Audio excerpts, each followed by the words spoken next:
일곱 번째 주 다니엘 세 번째 시간 시작합니다. 제가 지금 학부에 무슨 일이 있어가지고 오전 중에 일 보고 다시 이제 오후에 이제 여러분들 만나게 되는데 아까 그 우리 이제 아포칼립틱 위즈덤 묵시적 지혜 이야기 좀 했고요. 제가 이제 다니엘서의 두 얼굴 이제 본다 그랬잖아요. 그러니까 다니엘서의 173쪽인데 여러분들 교재로. 그러니까 이 다니엘서의 두 얼굴이라고 하는 건 그러니까 1장부터 6장, 그다음에 7장부터 12장의 내용이 다르죠. 1장에서 6장은 소위 궁정 이야기, 코르트 스토리 해가지고 궁정의 그 지혜자들의 이제 활약상, 그들의 신앙의 순수함과 경건의 지조를 지키면서 결국 승리하는 이야기들로 쭉 가는 게 이제 1장에서 6장이면 7에서 12장은 그런 내러티브 이야기가 아니라 천사로부터 받는 환상에 대한 이야기. 그러니까 분명히 내용이 달라요. 근데 이것이 같은 다니엘서로 있다고 했을 때 이 다니엘서의 두 얼굴 내용상 다르다. 근데 내용뿐만 아니라 언어적으로도 다르다. 1장부터 2장 4절 전반절까지가 이제 히브리어. 그리고 다시 또 8장부터 12장 끝부분도 히브리어. 근데 그 가운데 2장 4절 후반절부터 7장까지는 아람어가 들어가 있다. 여러분들 아람어는 아시다시피 바벨론 시대 거쳐서 페르시아 그리고 헬라 시대에 이르기까지 구어체란 말이에요. 그 당시에 메소포타미아 팔레스틴 지역에. 그러니까는 사실은 히브리어 자체는 바벨론 포로 이후에는 이제 문어체로 쓰이고 대부분은 이제 그 구어체로는 아람어가 쓰였기 때문에 우리 구약 성경의 이제 원본 히브리어 성경을 보면 다 히브리어로 쓰였어요. 단지 그 D 시대로 갈수록 페르시아 시대, 이제 헬라 시대로 갈수록 이제 아람어들이 이제 많이 들어오게 되는데 그런 면에서 이제 다니엘의 중간 부분이 이제 아람어로 쓰여졌다고 하는 것은 그만큼 다니엘서 자체가 좀 뒤늦은 시기에 이제 편입된 것으로 이제 알 수가 있는 거죠. 그러니까는 그 언어도 그 다르다고 하는 거, 그걸 이제 다니엘의 두 얼굴 할 때 그런 언어적인 차이도 얘기하고 있는데, 근데 이제 지금 계속 왕 교수님이 이 책에서 정경적 읽기를 하는 거예요. 그래서 이렇게 두 얼굴 다른데도 하나로 지금 다니엘서는 우리에게 내려왔다는 거죠. 그러니까 정경 공동체에 있어서는 다니엘서를 1장부터 10장까지 하나로 읽게끔 이야기하는 신학적인 이유가 뭐냐? 이걸 이제 파헤치는 게 이제 정경적 읽기거든요. 근데 그것을 파헤치는 그런 실마리들, 도구들이 있는데 그 중에 이제 중요한 것 중에 하나는 그 이제 여러분들 실타래 이제 실타래가 수수수 잘 풀리면 좋은데 이제 나중에 꼬이잖아요. 꼬이면 이거 어디서부터 그거 풀지 하는데 그 근본적으로 그 푸는 이제 아주 결정적인 그 매듭을 딱 풀면 탁탁탁 풀리게 되죠. 마찬가지로 이 정경적 읽기에 있어서도 그 본문에서 근본적으로 그것만 풀리면 탁탁탁 풀리는 그런 핵심적인 본문들이 있는 거예요. 그걸 이제 정경적 읽기에서 그걸 딱 잡아가지고 그걸 풀어내야 되는데 그거를 왕 교수님 7장으로 보고 계십니다. 왜 7장으로 보고 있냐면은 보세요. 아까 내용적으로는 1장에서 6장, 7에서 12장 나뉘죠. 그러니까 이제 7장 같은 경우는 그 내용에 있어서는 묵시 내용이 들어가 있어요. 그런데 언어적으로는 보면은 이게 2장부터 7장까지는 아람어로 돼 있어요. 그리고 정작 8장부터 12장은 히브리어로 돼 있어요. 그러니까는 그 7장의 내용 자체는 묵시인데 그런데 원래 그 7장에서 이야기하는 내용들은 콜트 스토리야. 원래 그 이제 7장에 쓰여진 아람어가 이제 2장 4절 후반절부터 7장이잖아요. 그러니까는 오히려 참 이상하죠. 그 언어와 내용이 같이 가야 되잖아. 그러니까는 이쪽 1장부터 6장까지의 내용이 콜트 스토리면은 그러면은 이제 콜트 스토리에 해당하는 그 아람어로 가야 되는데 그런데 요 실제로 그 7장은 그 아람으로 쓰여 있으면서 7장의 내용은 이쪽 그 콜트 스토리 이야기체가 아니라 묵시가 쓰여져 있단 말이에요. 그러니까 7장이 애매하게 이제 걸려져 있어요. 중간에.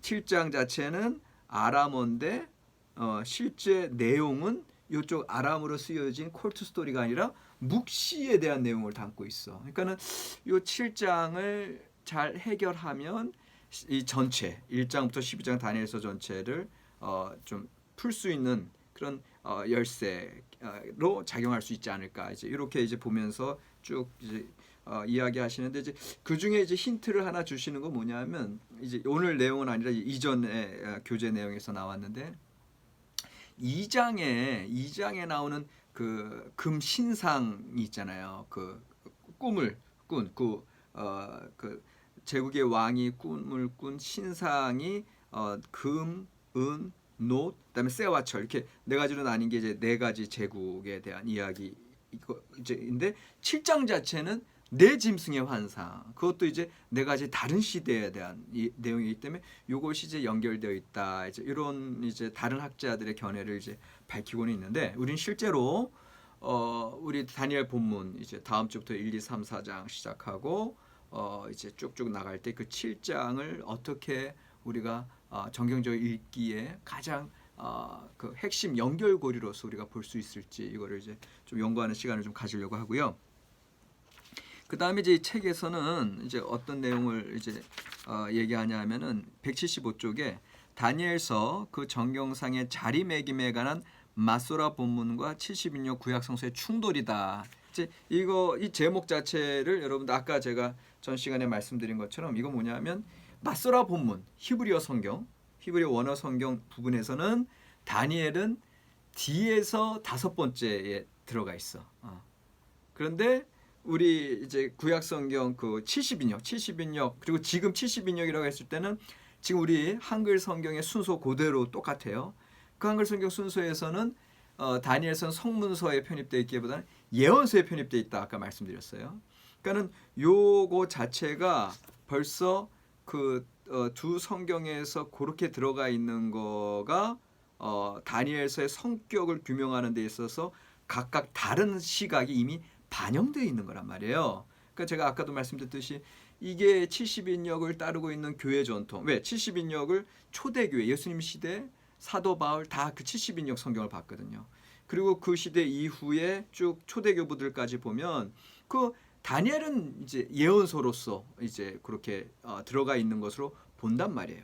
그런데 우리는 학문적으로 일단 공부하는 입장에서 보면 원래 그 다니엘은 예언서에 편입되기보다는 이 성문서에서 오경, 예언서, 성문서, 그러니까 예언서에 안 들어간 성문서에 들어가 있는 요거를 이제 파헤치다가 보니까 다니엘서 자체는 묵시문학이고 예언서가 아니라 그리고 다니엘서 자체는 아주 늦은 시기 헬라 시기에 들어가 있고 오히려 70인역에서 본 것처럼 그 에스겔 바벨론 포로 시대에 들어가 있는 게 아니라 그러니까 이런 것들을 우리가 이제 보게 되는 거죠. 그래서 그 두 가지 다른 관점에 따라서 지금 오늘날 다니엘에 대한 논쟁들이 있다라고 하는 거. 그런데 여러분들 아까도 제가 말씀드렸지만 여전히 목사님들 가운데서는 바벨론을 그 바벨론 시대에 끌려갔던 다니엘로 보고 실제적인 그때 당시의 인물로 보고 또 예언자로 보고 이제 이렇게 이제 보고 있는데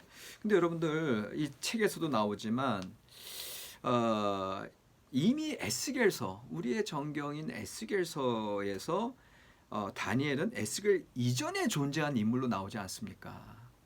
그러니까 지난번 이제 다넬 고대근동의 이제 다니엘 왕 얘기도 했지만 에스겔 14장 14절과 에스겔 14장 20절에는 비록 노아, 다니엘, 욥 이 세 사람이 거기 있을지라도 그들은 자기의 공의로 자기의 생명만 건지리라 나 주의 말이니라. 벌써 에스겔에서 인용되고 있는 세 인물은 동시대 인물을 얘기하는 게 아니잖아요. 딱 분위기를 봤을 때 이미 이전부터 알려져 있던 그 신앙의 위인들을 이야기하면서 그들이 거기 있을지라도 하나님의 심판을 이제 면하지 못하고 본인들만 구원받겠다라고 하는 그러한 예루살렘의 그 남유대 죄악상을 이제 고발하는 그런 문제, 그런 본문에서 나오고요. 더군다나 에스겔 28장 3절 가면요. 에스겔 28장 3절에서는 예언자가 아닌 지혜자로 나와요. 이미 에스겔 내에서 내가 다니엘보다 지혜로워서 은밀한 것을 깨달지 못할 것이 없다 하고,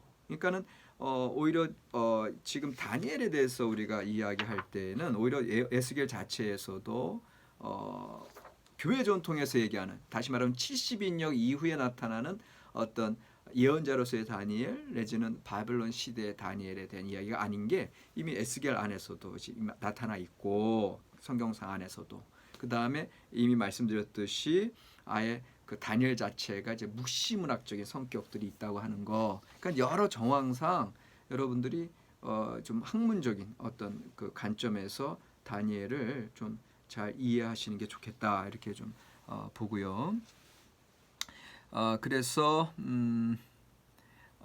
책에서, 그런데 여러분들 사실 지금 이야기한 문제보다 다니엘을 다룰 때는 우리가 이제 지금 우리 입장에서 이성적으로 학문적으로 연구하는, 그리고 이제 정경적 비평으로 이제 우리가 이해하고 있는데 중요한 질문이 하나 있어. 이게 더 중요한 문제, 185쪽에 나오는데 185쪽에 넘어가면 이게 무슨 문제냐면, 다니엘이 쓰여지던 시기를 이제 마카베 항쟁 투쟁에서 165년경으로 보는데, 그 165년경에는 그 유대 묵시 문헌들이 많이 나오던 시절인데요. 왜 유독 다니엘만이 정경에 편입되었나? 이 질문을 여기서 하고 있어요. 185쪽에서. 이 질문은 되게 중요한 질문이에요. 중간에 있어요. 중간에. 그러니까는 이 시기에 어떤 외경 내지는 위경이라 불리는 책들이 상당 부분 묵시문학적 성격을 지니고 나와 있는데, 다니엘서는 외경, 위경에 속하는 책들과 여러 가지 점에서 평행하고 있다. 그럼에도 불구하고 그 중간에 185쪽 중간에 보면 우리에게는 그렇다면 그 시대에 기록된 그 수많은 묵시문학적 저술들 중에서 왜 유독 다니엘서만 정경에 끼게 되었을까를 묻는 질문이 대두되는 것을 외면할 수 없다, 이렇게 돼 있어요. 그래서 그 책의 밑에서 두 번째 줄 보면은 이 시대에는 희년서도 있고 모세 언약서도 있고 제일 에녹서 83에서 93 등이 있었는데, 이 유대 묵시문헌들은 히브리 정경에 들어오지 못하는데 왜 다니엘만 들어왔냐 이거예요. 이거는 이제 상당히 이제 우리가 연구해 볼 만한 가치가 있는 질문이고, 이거에 대해서 이제 195쪽 10페이지 넘어가서 195쪽 이하에서 세 가지로 이제 대답을 하고 계십니다. 왕 교수님이 책에서. 첫 번째로 기원전 50년에 예수님 태어나기 전 50년에 탈굼 조나단, 그러니까는 이제 그 유대인들의 그 성경을 풀어내는, 그래서 성경에서 나오지 않는 다른 이야기들을 하면서 성경들을 풀어내는 탈굼 조나단에서 예언 개념을 아예 마지막 때와 연관시켜서 풀이하고 있어요. 그러니까 이제 이때 당시에 예수님 오기 전에 그 유대인들의 이제 성경 해석에서 예언하면 예언 이꼴 마지막 때에 관련된 말씀이다. 그거를 풀이하는 거다. 이렇게 개념 정리를 해놓은 거예요. 그러니까 그 개념 정리를 그렇게 하는 순간 다니엘은 뭐예요? 다니엘은 그 역사적인 묵시라 그랬죠. 그래서 마지막 때와에 대한 것을 이제 이야기하기 때문에 다니엘서는 이제 그들이 중요시 여기는 그런 어떤 예언적인 그리고 그 정경 안에 이제 편입되는, 그래서 이제 마지막 때에 그 풀 수 있는 열쇠로서 다니엘서가 이제 작용하게 된 거예요. 그런데 여기 뭐 다른 묵시서에서도 이제 그런 묵시서가 있지 않겠습니까? 그런데 대부분은 우리가 봤을 때 지난번에 에녹서 같은 경우는 이제 역사적 묵시보다는 저세상으로 여행해가지고 이제 보편적인 우주의 구조 이런 것들을 주로 보고 있기 때문에 다니엘서가 아주 중요한 후보자로 그 예언을 이제 풀 수 있는 그런 후보자로 이제 올라온 데다가 더 중요한 이유가 뭐가 있냐면 195쪽 이제 9번째 줄에 나오는데, 다니엘의 예고들이 로마 제국을 상대로 유대인들이 벌인 이제 1차 내지는 2차 폭동의 그 정거를 마련해 준 겁니다. 이게 무슨 소리냐면 이제 기원 후 70년에 유대인 폭동이 있었고 그 이후에도 계속된 폭동이 있다가 다시 한 132년에 바코호바의 이제 그 반란이 있고 이런 폭동들이 다니엘서는 마카비 항쟁 시기에 그 항쟁에 대한 것들이 이제 배경에 깔려 있잖아요. 그러니까는 그 같은 배경에 깔려 있으면서 그 하나님을 믿는 공동체에 대한 위협의 상황들이 다니엘서에 이제 펼쳐지고 있죠. 그러니까 이런 다니엘서를 읽으면서 그들이 막상 살고 있었던 그 기원 후 70년 내지는 130년경에 그때 상황이랑 딱 들어맞는 거야. 그들이 이걸 봤을 때 이미 다니엘서가 이 지금의 유대인 지금 자기네들 살고 있는 시대의 그 위기 상황들 이미 오래전에 예언하고 있었다라고 하는 것을 받아들이게 되는 거죠. 그래서 자기네들의 상황에 딱 맞는 예언의 성취로서의 다니엘서를 정경으로 편입할 수밖에 없는 그런 상황이었다라고 하는 거. 그 다음에 결정적으로 세 번째 이유가 뭐냐?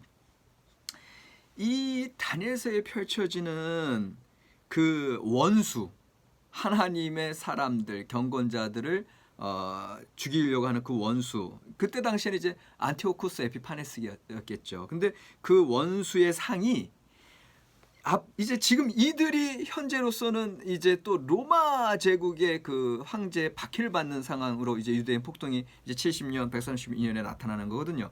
그러니까는 이미 마카베 항쟁 시대 때 결정되어졌던 그 원수의 상이 오고 오는 세대에 계속 적용되어지는 거예요. 그러면서 마지막 때에 일어나는 하나님의 백성의 모든 원수를 표상하게 되는 겁니다. 이 다니엘서에서 얘기하고 있는.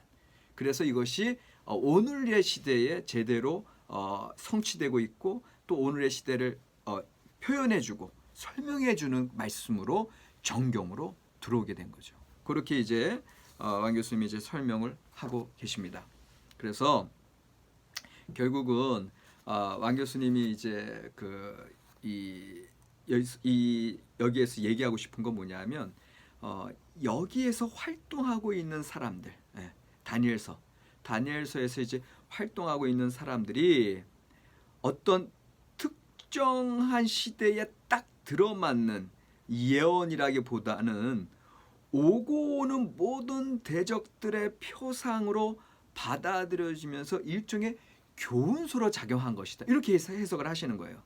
그러니까는 일단 당시의 유대인들에게 있어서는 그 다니엘서 자체가 이 시대에 딱 들어맞는 기원 후 70년에 내지는 130년경의 이 폭동의 상황들, 그러나 이 시대를 견디고 믿음으로 순교까지도 각오하면서 통과해야 되는 그런 말씀을 이제 그들이 받아들이면서 이제 그 정경으로 들어왔다. 방금 설명드렸지만 그러나 우리가 역사적인 그 형성 과정을 따져봤을 때는 이것이 실제 그 유대인들이 얘기하는 어떤 예언의 개념으로서 가기보다는 실제로는 그 앞서서 그 유대인 성경, 히브리어 성경에 성문서로 들어가 있고 그 다음에 그 성문서의 그 저술 환경, 이제 다음에 나오는 얘기예요. 그 저술 환경 자체가 이제 지혜자들의 교훈서로 쓰여진 것이다.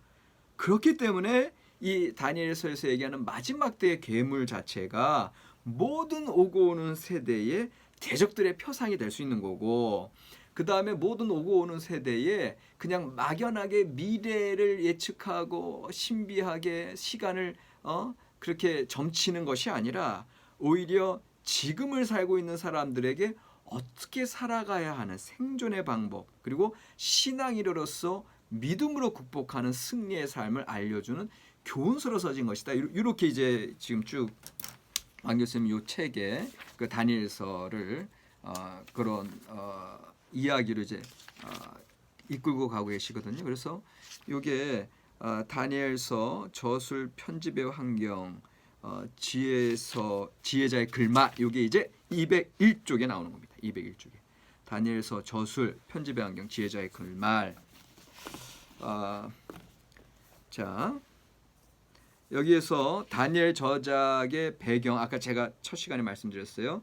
안티오코스 에피파네스 시절이다. 그런데 그 역사적인 저작 배경 말고 실제 그 저술 배경에 있어서는 205쪽에 나와요. 205쪽에 다니엘서 11장 33절에서 35절에 보니까 백성 중에 지혜로운 자 마스킬레암 지혜로운 자가 많은 사람을 가르칠 것이나 이렇게 돼 있고 또 12장 1절에서 3절 거기 보면 지혜 있는 자는 궁창의 빛과 같이 빛날 것이요 하면서 계속 지혜 있는 자를 강조하고 있어요. 그러니까 이것이 일종의 당시의 묵시 문학에서 나타나는 사인이고 암호라는 거죠.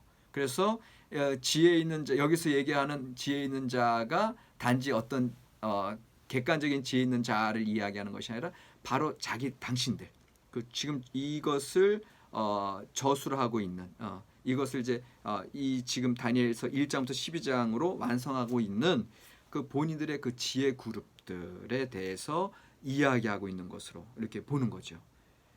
다니엘서에 이 지혜로운 자의 활약상이 각인되어 있다. 그래서 지혜로운 자 이제 마스킬림인데 이 마스킬림은 이제 12장 그 3절에 이제 지혜로운 자 이제 마스킬림 나오는데 이제 마스킬림이라고 하는 것은 사칼이라고 하는 히브리어 단어. 사칼 어떤 지혜로움 요거에 대한 이제 분사형이에요. 복수 분사형인데 결국은 어떤 지혜로운 그룹을 이제 이야기하고 있습니다. 이렇게 이제 다니엘서를 지혜자의 글말로 지혜 공동체의 산물로 이렇게 이제 보게 되면 다니엘서가 이제 다시 보이는 거예요. 왜? 아닌 게 아니라 다니엘서 1장부터 6장은 지혜로운 자들의 성공담이에요. 그다음 다니엘서 7장에서 12장은 환상에 잠긴 현인 이렇게 표현돼 있어요. 우리 책에 환상에 잠긴 현인 The Visionary Sage 그 환상에 잠긴 현인 이렇게 이제 설명이 되어 있기 때문에 이것이 하여튼 그 묵시의 기원에 대해서 우리가 여러 가지 기원들 묵시에 들어가는 지혜의 기원도 얘기했고 예언의 기원도 얘기했고 메시아 사상도 얘기했고 거기에 또 둘러싸고 있는 헬레니즘과의 충돌 문화적 충돌 이런 거 다 얘기했는데 그러면서 이제 근본적으로 지금 이제 묵시의 기원이 아니라 이제 이 다니엘서라고 하는 이 묵시 문학의 형성, 이 형성한 특별한 저술 환경에 있어서는 이 지혜 그룹 마스킬림의 영향을 지금 계속해서 이야기하고 있는 겁니다. 그래서 이제 어떤 학자들은 그 마스킬림이 누구냐라고 했을 때 마카비 혁명 다시의 하시딤을 이야기할 수도 있어요. 그런데 그거는 아니라는 거예요. 왜? 마카비 혁명 다시 하시딤은 주로 무기를 들고 봉기해서 탄압에 무력 투쟁으로 이제 맞섰기 때문에 지금 이 다니엘서에서 펼쳐지고 있는 그 하나님의 그 전적인 섭리에 의해서 하나님의 정의가 펼쳐지는 내용과는 달라요. 그러니까는 이런 무력 투쟁의 하시딤이 아니라 오히려 평화주의자, 무저항주의자로 이제 나타나고 있기 때문에 그렇고요. 두 번째는 종말론적 운동주의자인가라고 이제 얘기했을 때도 종말론적 운동주의자가 아닌 것은 이미 다니엘서 1장에서 6장에서 펼쳐지는 그 지혜로운 자 다니엘과 사드락과 메삭 아베느고의 인물들을 봤을 때는 일단은 현실 정치의 참여자들이거든요. 현실 그 어떤 제도권에서 활동하고 있기 때문에 이것이 이제 종교적 운동주의자로 보기에는 그렇게 보기 어렵고 더군다나 이 1장에서 6장은 또 전혀 종말에 대한 관심은 아니거든요. 그러니까 여전히 종말론적 운동주의자도 아니다. 이렇게 봤을 때 이제 208쪽에 보시면 지혜로운 교사가 그 마스킬림의 이제 중심 성격이 아니겠느냐, 그들의 모습이 아니겠느냐. 왜냐하면 7장에서 12장 보면 예루살렘에서 일어난 사건에 관심하면서 박해의 상황에서 교사로서의 가르침과 격려를 하고 있다라는 거죠.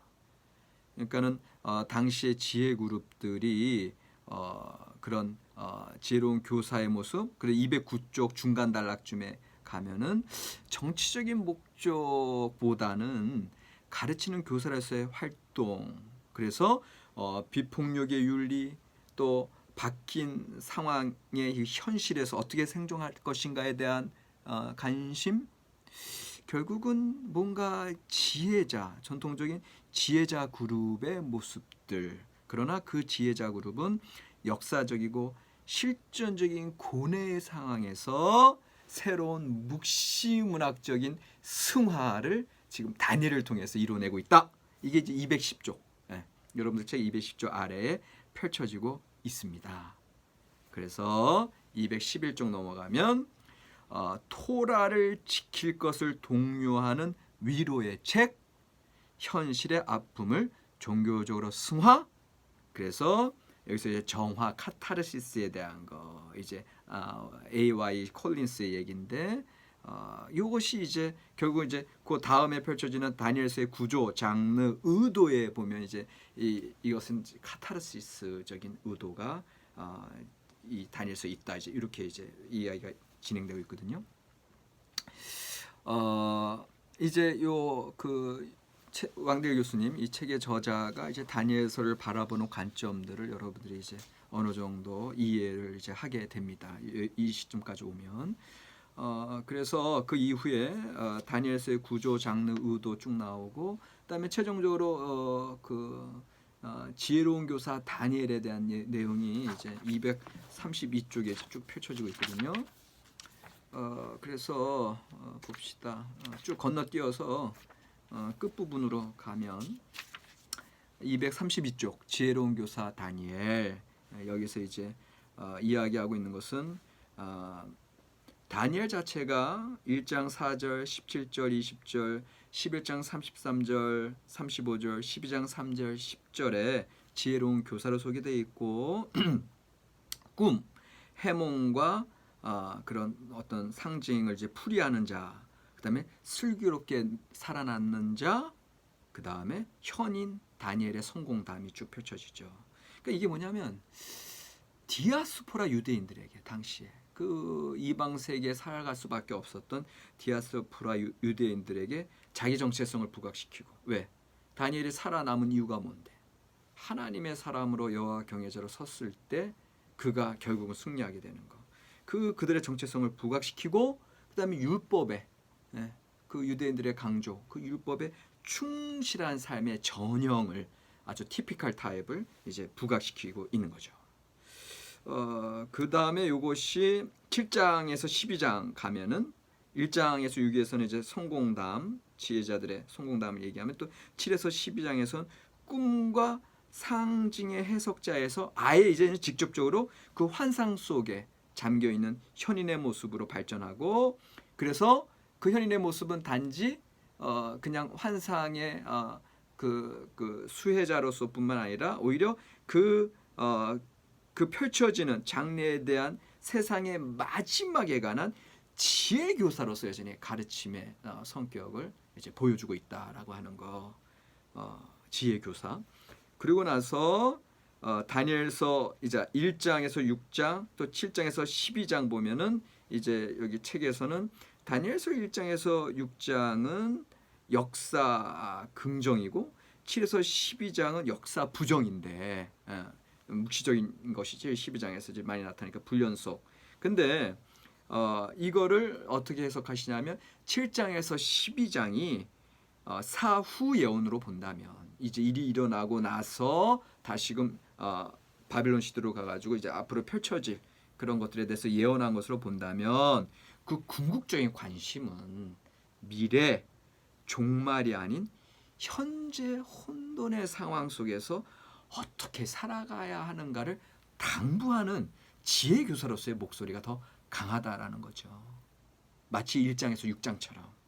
무슨 말인지 아시겠어요? 우리는 이제까지 7에서 12장을 그냥 장차 미래에 일어날 그런 신비한 어떤 시간 계산하고 종말에 대한 것으로 봤다는 거죠. 그러나 그것은 이제 그 어떤 예언자로서 이제 봤던 교회 전통에 의한 어떤 그런 말씀인데, 근데 실제로 우리가 공부하다 보니까 이거 자체가 이제 마카비 혁명 투제에 나타난 거라면 그때 당시에 쭉 펼쳐졌던 헬라 시대, 또 헬라 시대가 분열하고 이런 것들이 쭉 그 내 짐승의 환상이나 그 우상 신상 내 다른 재료로 펼쳐진 거기서 쫙 펼쳐지는 거잖아요. 그러니까 그것이 결국은 이미 다 펼쳐진 것에 대해서 사후 예언으로 이야기하는 것이라면 이거는 당시 이 다니엘의 그 말씀을 받은 사람들에게 있어서는 현재의 그 혼돈의 상태, 어려운 상태에서도 하나님의 뜻이 이렇게 각 시대별로 이루어진 것을 확인하게 되는 거거든요. 결국은 지금 현재로서는 앞으로의 일은 모르나 그러나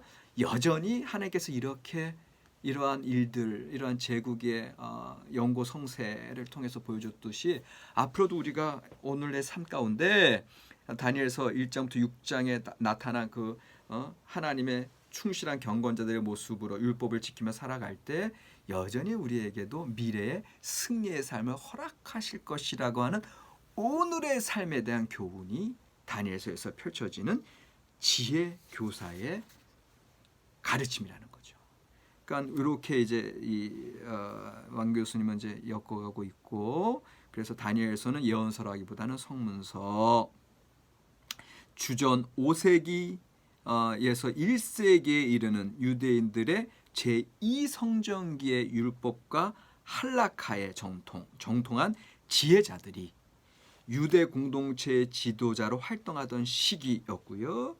그들의 관심사는 내내 혼돈 가운데, 이제 할라카라고 하는 건 여러분들 어떠한 길로 가는 그 진리의 길, 지침이에요. 말씀을 따르는 길.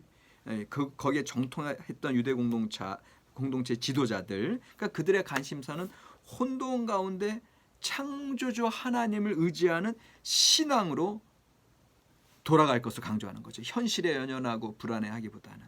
그러면서 다니엘서를 예언서로 취급하기보다는 성문서 안에 다른 지혜서들과 나란히 취급하고 있다.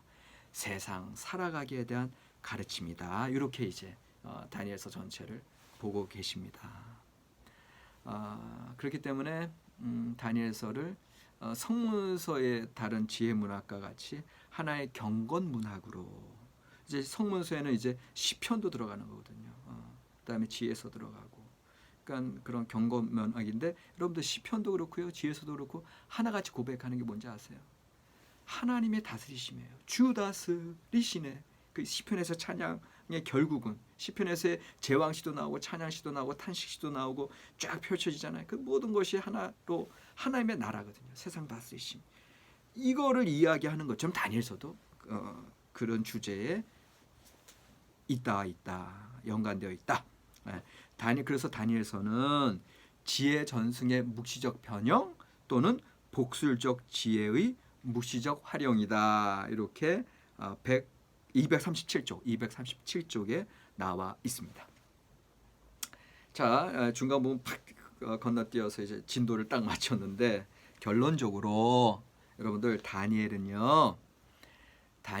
기존의 신앙 전승을 이어받은 하나님의 사람들이, 당시에 지혜로운 교사들이 새로운 시대의 도전 앞에서 그들의 신앙 전승의 보존과 동시에 개혁을 하면서 하나님의 사람들로서 이 새로운 시대에 어떻게 살아나가는 것이 가장 하나님의 뜻에 합한 삶인가를 고민하고 계시를 받고 재석을 하고, 그래서 다시금 여호와 경외자로 어떠한 삶의 환경 속에서도 하나님만 바라보고 믿음으로 나간 사람들, 그 속에 하나님의 승리와 하나님의 다스림이 있다고 하는 것을 선포하는 그러한 말씀으로 여러분들이 받으시면 되겠습니다. 자, 오늘 수업은 이제 여기까지 하고요.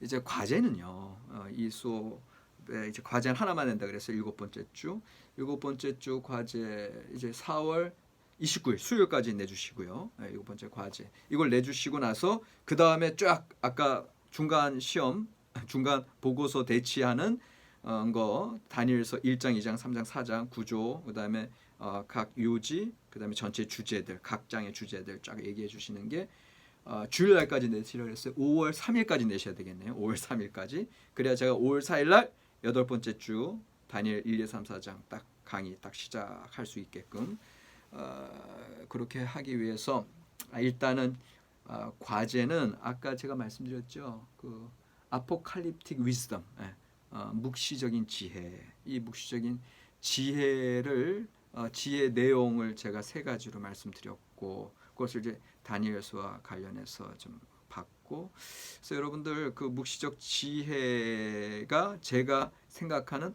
오늘날의 지혜 영성이다 이거거든요. 오늘날 우리 이 시대 2020년도 기독교인들의 지혜 영성은 그 묵시적 지혜로 가야 되지 않겠느냐.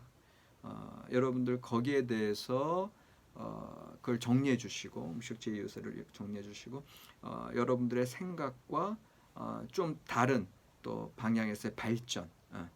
그러니까 여러분 이게 신학 이렇게 제 이야기를 듣고 여러분들 재해석하시는 거예요. 여러분들 삶 속에서 묵시적 지혜는 나의 이런 삶 속에서 이렇게 펼쳐져야 될 것 같습니다. 앞으로 또 한국 교회도 이렇게 나가야 되지 않겠습니까? 이런 제안을 해주시고 여러분들의 묵상 성찰을 좀 해주시면 되겠습니다.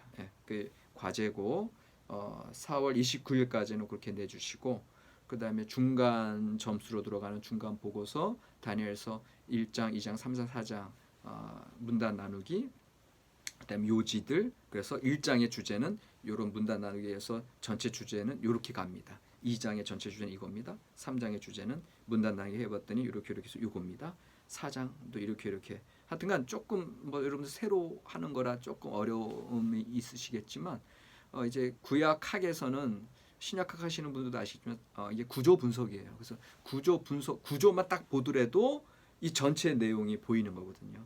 어떤 요지들 핵심을 뽑아낼 수 있는 거거든요. 그런 구조 분석을 한번 훈련해 보신다 생각하시고 그 구조 분석은 5월 3일까지 밤 자정까지 주일날 밤까지 내주시면 감사하겠습니다. 수고하셨습니다.